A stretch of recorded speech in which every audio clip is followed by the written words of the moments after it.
Good morning friends, सत श्री अकाल, आदाब।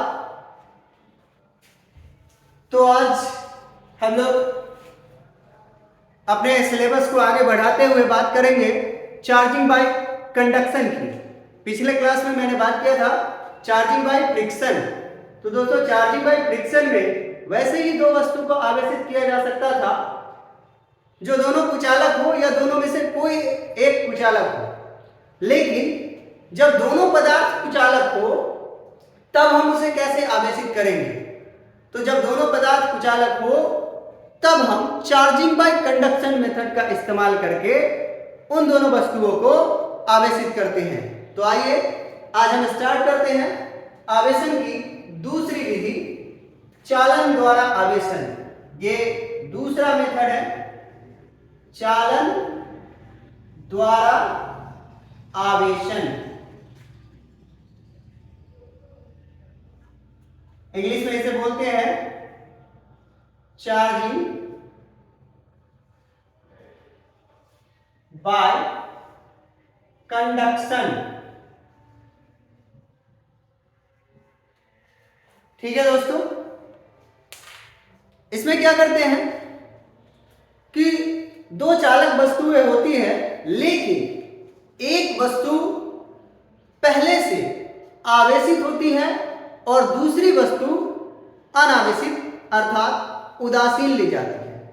इसमें दो वस्तु को एक दूसरे के कांटेक्ट में रखा जाता है, अर्थात किसी वायर से कनेक्ट किया जाता है या फिर दोनों को किसी भी तरीके से उस दोनों वस्तु को कनेक्ट करते हैं ताकि आवेशित वस्तु से आवेश का स्थानांतरण उस वायर के माध्यम से या किसी अन्य माध्यम से उदासीन वस्तु में हो। ठीक है, तो इसका जो सबसे पहला पॉइंट है वो हम लोग डिस्कस करें, लिख ले। तो जब दो पदार्थों को संपर्कित किया जाता है, पहला जो पॉइंट है वो आप जान लीजिए कि जब दो पदार्थों को संपर्कित किया जाता है तो उसमें भी स्थानांतरण के कारण, इस प्रक्रिया में भी क्या होती है, आवेश का स्थानांतरण होता है। ठीक है, और इस प्रक्रिया में एक वस्तु आवेशित होती है और दूसरी अनावेशित होती है। ठीक है दोस्तों, तो आइए हम लोग स्टार्ट करते हैं।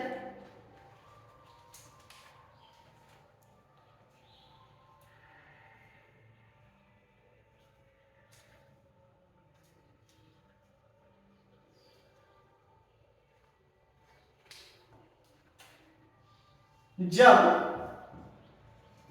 दो पदार्थों को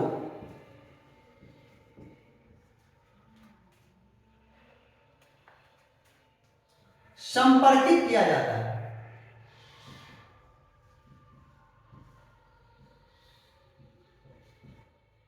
संपर्कित किया जाता है तो आवेश के स्थानांतरण के कारण, आवेश के स्थानांतरण के कारण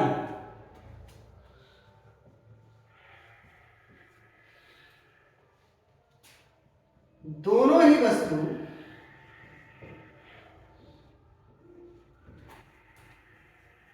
आवेशित हो जाती है।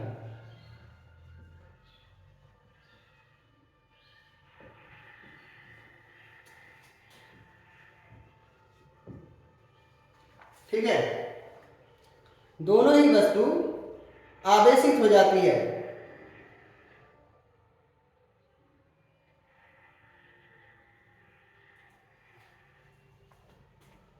इस प्रक्रिया को या फिर बोल सकते हैं इसी प्रक्रिया को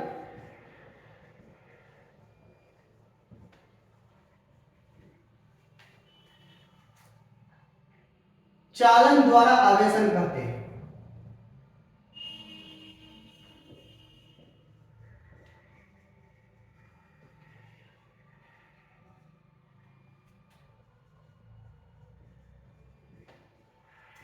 दूसरा जो इसका का पॉइंट है, बहुत ही इंपॉर्टेंट पॉइंट है दोस्तों। तो इसे आप ध्यान में रखेंगे कि इसमें दो चालक पदार्थ को एक दूसरे के कनेक्ट में तो लाया जाता है, लेकिन उसमें से एक पदार्थ आवेशित और दूसरा अनावेशित होता है या फिर उदासीन होता है।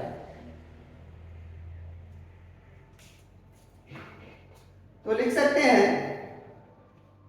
कि इस प्रक्रिया में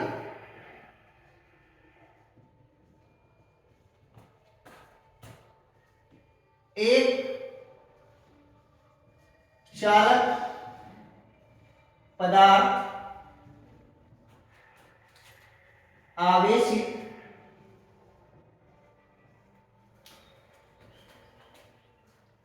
तथा दूसरा पदार्थ उदासीन लिया जाता है।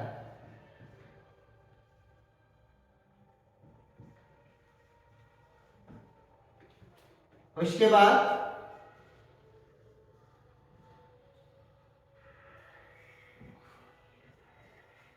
दोनों को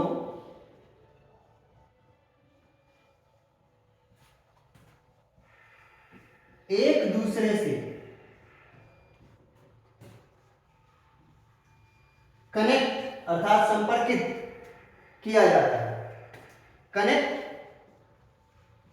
किया जाता है। आप इतना उदाहरण लें, फिर तीसरे पॉइंट की बात करते हैं।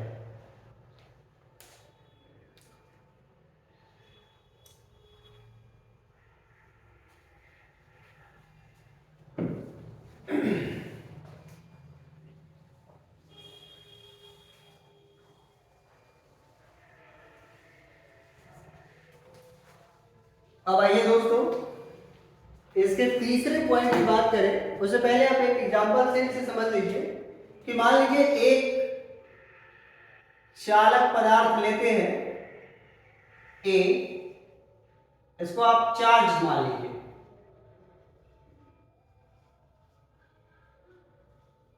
कैसा चार्ज है? इस पे पॉजिटिव चार्ज है, कोई भी चार्ज ले सकते हैं।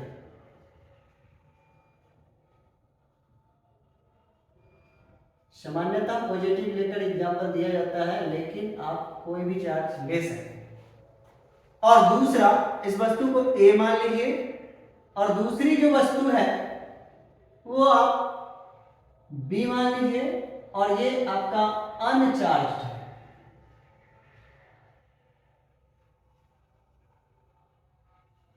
अर्थात उदासीन यानी न्यूट्रल कह सकते हैं।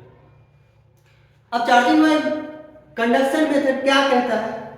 तो ये बताता है कि जब चार्ज वाले वस्तु से अनचार्ज वस्तु को कनेक्ट किया जाता है तो हम इसे क्या करेंगे कि अब कनेक्ट कर देंगे, तो चार्ज का ट्रांसफर होगा।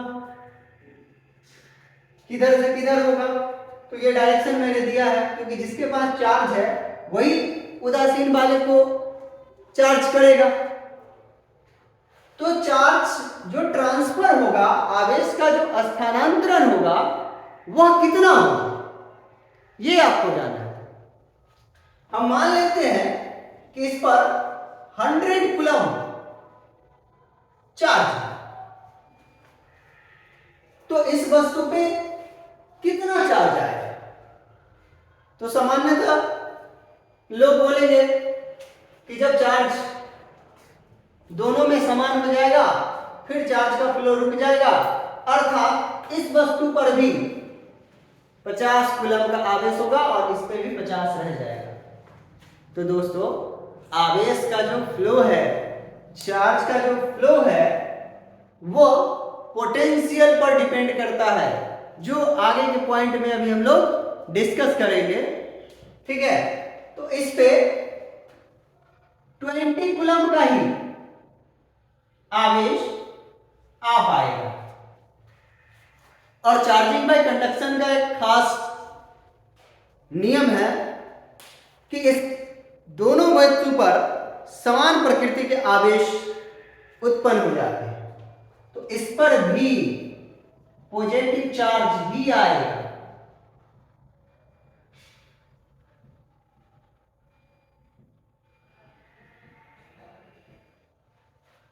ठीक है दोस्तों, लेकिन ऐसा आपको नहीं समझना है।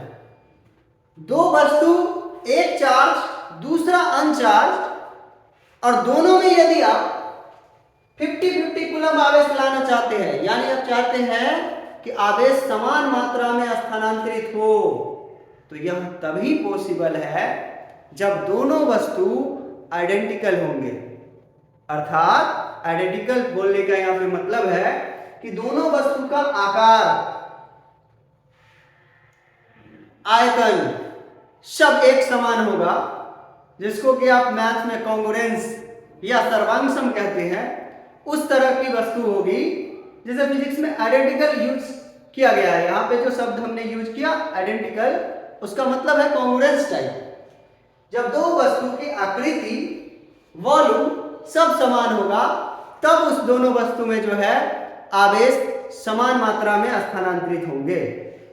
ठीक है, अब आवेश का स्थानांतरण का प्रक्रिया कब तक चलती रहेगी? तो आइए अगले पॉइंट पे हम उसे लिखें। इस प्रक्रिया में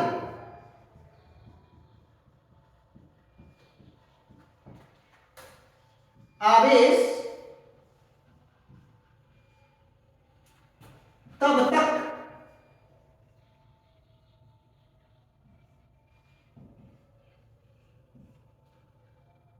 स्थानांतरित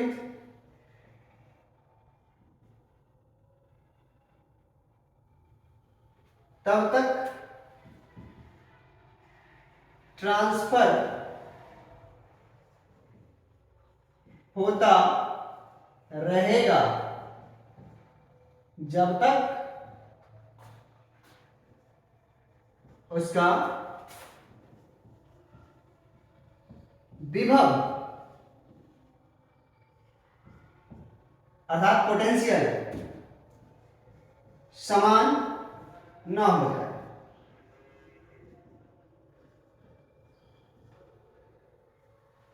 ये आपका तीसरा पॉइंट है दोस्तों, और बहुत ही इंपॉर्टेंट पॉइंट है, तो आप इसे नोट कर लें।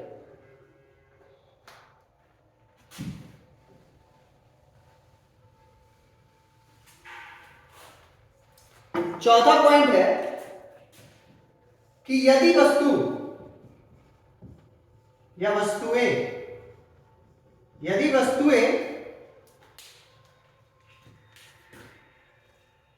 आइडेंटिकल हो, तो दोनों वस्तुओं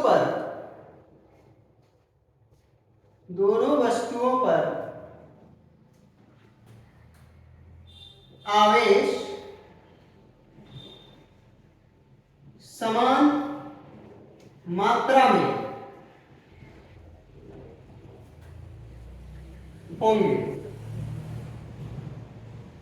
अब इसके लिए बहुत ही सिंपल सा फॉर्मूला है कि अगर मान लीजिए कि इस वस्तु पे Q आवेश और इस वस्तु का आवेश क्या हो गया, 0 हो गया, तो जब दोनों को, और दोनों ही वस्तु यहां पर क्या है, टर्म एंड कंडीशन के साथ है कि दोनों वस्तु आइडेंटिकल है, अर्थात उसका आकार जो है, आकृति जो है वो एक समान है, तो टोटल इस वस्तु पे चार्ज हुआ Q, तो कुल आवेश जो एक वस्तु यानी B पे या A पे अब कितना आवेश रहेगा कनेक्ट करने के बाद, तो उसके लिए फॉर्मूला है कि जब इसको कनेक्ट करते हैं तो Q पहले वस्तु का आवेश है और दूसरे वस्तु का आवेश 0 है, उसका औसत होता है। तो यहां पे हमको आ जाएगा Q/2। अतः वस्तु A तथा B दोनों पर अब Q/2 आवेश होगा।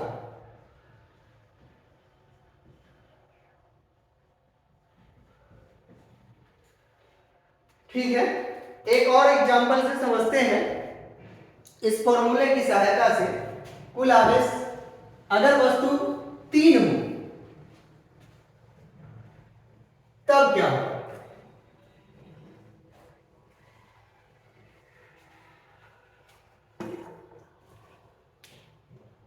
एक और एग्जांपल लेते हैं। एक वस्तु मान लीजिए आपका ए है, दूसरा वस्तु जो है वो बी है, और तीसरा जो वस्तु है वो सी है। अब ए वाले वस्तु पे जो आवेश है वो क्यू कूलम है, और बी वाले वस्तु पर भी आवेश क्यू कूलम है।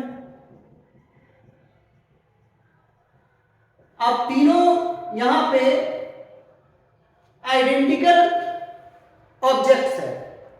आइडेंटिकल का मतलब हम समझा चुके हैं दोस्तों कि तीनों का आकार बिल्कुल सेम है, और इस पे जो क्यू है वो है 0। तो एक चालक वस्तु को दूसरे उदासीन वस्तु के साथ कनेक्ट करते हैं, तो इस वस्तु पे और इस पर यानी सी पे और ए पे कितना आवेश होगा? तो फॉर्मूला आपको यहां बताए हैं कि एक चार्ज होगा, दूसरा अनचार्ज होगा, और दोनों ही वस्तु आइडेंटिकल होगी तो समान मात्रा में आवेशित होगी। तो इस फॉर्मूले के हिसाब से वस्तु ए का आवेश कितना हो जाएगा? तो आप लिख सकते हैं कि अतः वस्तु ए पर Q/2 आवेश होगा।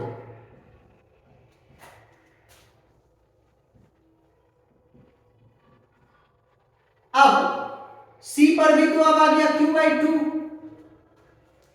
इस C को फिर B के साथ कनेक्ट किया गया, जोड़ दिया गया। अब B वस्तु पर आवेश कितना होगा? तो जी हां, यहां से फॉर्मूला लगाएंगे तो इस वस्तु पे C पे आवेश है कितना? Q/2, और वस्तु B पे आवेश कितना है? Q। अब इसका औसत निकालेंगे तो बाय कर देंगे 2, तो दोनों को ऐड करिए, आवेश कितना हो जाएगा?